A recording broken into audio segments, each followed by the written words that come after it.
Sell your treasuries and buy more stocks, because how much safety do you really need? Hello, members, super savers, and bond course fans. I hope you're having a good week. So I'm curious, what would you say if you had a spouse, a grown-up child, or a financial advisor who asked you this question, and then tried to steer you towards more equities in your portfolio than you're comfortable with? Drop a comment below and let the community know. Has this happened to you, and what would you do? Because this question of how much safety do you really need has popped up several times this year. This one I addressed a few months back in a live member Q&A. My husband is in his 80s. I'm in my late 70s. We have over $4 million in a Schwab account that is weighted to fixed income. Our broker wants us to be more aggressive. I wonder if this is a good idea.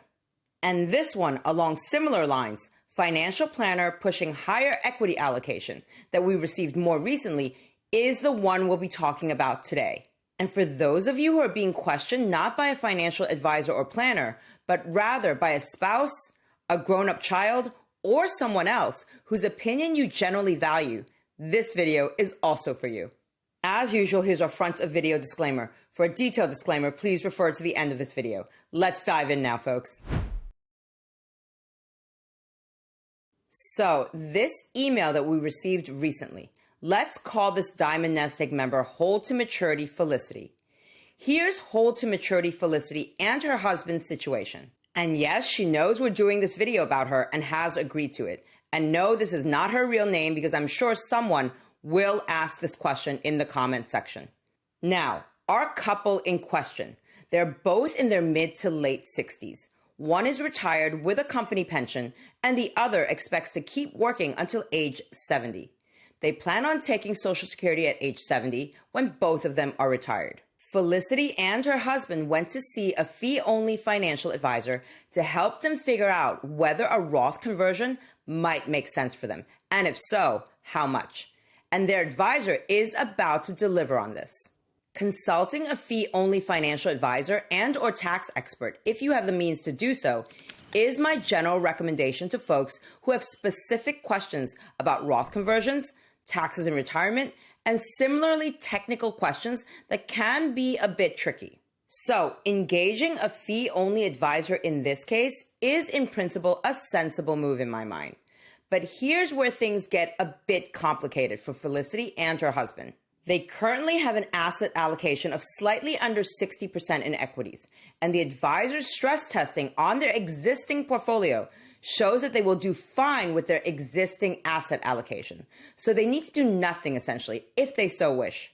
Nonetheless, the advisor is pushing Felicity and her husband towards a riskier asset allocation of 65% equities, 35% fixed income that they're not comfortable with, and to keep it at that level until sometime in their 80s. They are also not comfortable with this. The advisor also sees very little value in treasuries, building a bond ladder, and inflation protection, which runs counter to what Felicity has been and wants to continue doing. Plus, Felicity's afraid that her advisor will tell her to sell some of her existing bonds.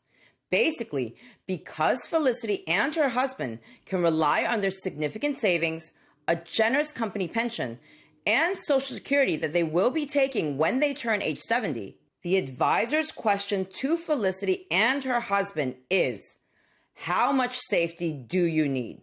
Delivered with a potentially somewhat uncomprehending undertone, if I read our communications correctly between the lines. Now, before I give you my perspective on this, what do you think Felicity and her husband should do? How would you react? Drop a comment below, because I know Felicity will be watching this video and reading those constructive comments from all of you.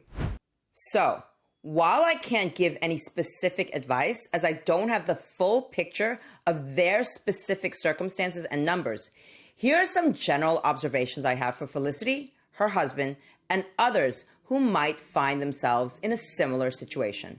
First and foremost, Felicity's advisor's stress testing on their existing portfolio showed that they would do fine with their existing asset allocation, meaning that even if they didn't change anything, they would be okay. So congratulations on that, Felicity and husband. Not everyone is lucky enough to be in that position. Second, here are the 2 questions I would pose to Felicity, her husband, and anyone else in a similar situation whose loved one, close friend, or financial advisor is questioning them about a possibly over-conservative asset allocation during the decumulation phase, the payout phase of their financial journey. Would you sleep better at night with your existing conservative asset allocation, knowing that you have enough until the end of life, but that you may leave some potential future gains on the table?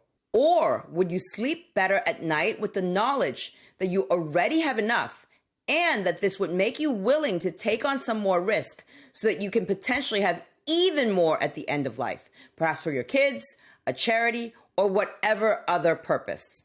And of course, if you choose the higher risk, you also need to accept the possibility that markets don't go your way in the time that you have, and that you could ultimately end up with less money than under the conservative scenario.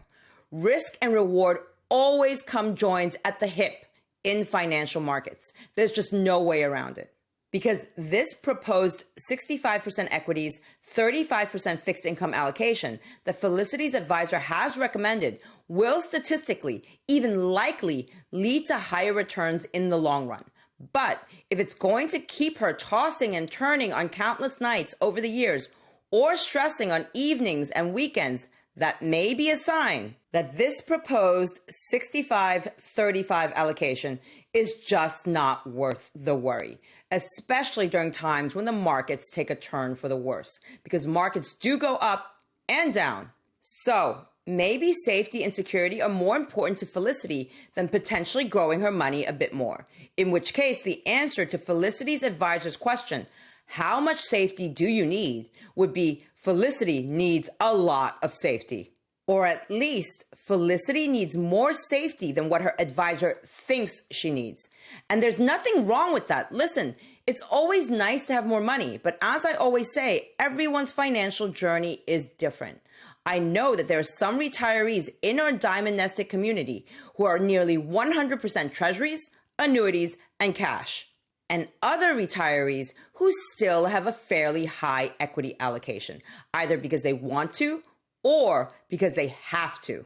One of the first and most important things that we as financial advisors have to do is to assess and understand our clients' level of risk tolerance. Yes, we want our clients' nest eggs to grow, but we also want that growth to happen in a manner that is comfortable and acceptable to them. Of course, this is not always possible. For example, when we have clients who do not have enough money to last until the end of life without further growth. In such instances, a higher allocation to equity versus fixed income may be needed, as well as other measures such as expense reduction, downsizing, or simply working longer. This is not the case with Felicity and her husband, though. They have enough, according to their financial advisor, even in the worst case scenarios, meaning they can choose. They can choose to stay safe, preserve their capital, and keep doing what they're doing. Or they can take on more risk and maybe grow their capital and have even more. Which brings me to my third and perhaps most important observation. Your money, your decision, Felicity. It's all about you, your husband, and family, and your money.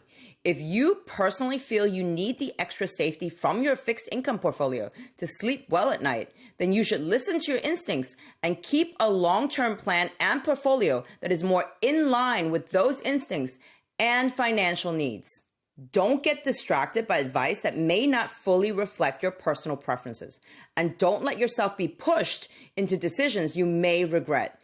If you don't feel good about the advice you're getting, you have several options.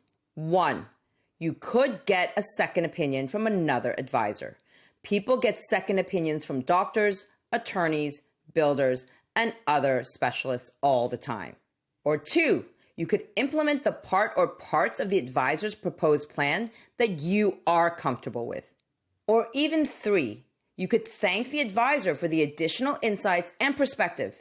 Ignore the asset allocation advice completely and refocus the advisor on what you initially asked them to do. Help you answer the questions you have about the Roth conversion. Remember, you are the client. It's all about you, and you decide.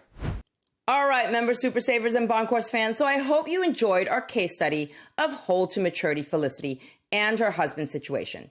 And if you want to decide for yourself to be able to invest in bonds and build your bond portfolio like hold to maturity Felicity has, then check out this video here on our 2024 bond courses. Or come join our next live member Q&A on August 21st at 6 p.m. Eastern Time, 3 p.m. Pacific Time to continue the discussions further on all things fixed income. I've also linked all the details on our bond courses and YouTube Super Saver membership below this video for your convenience. See you again very soon with more brand new wealth building content for your financial journey.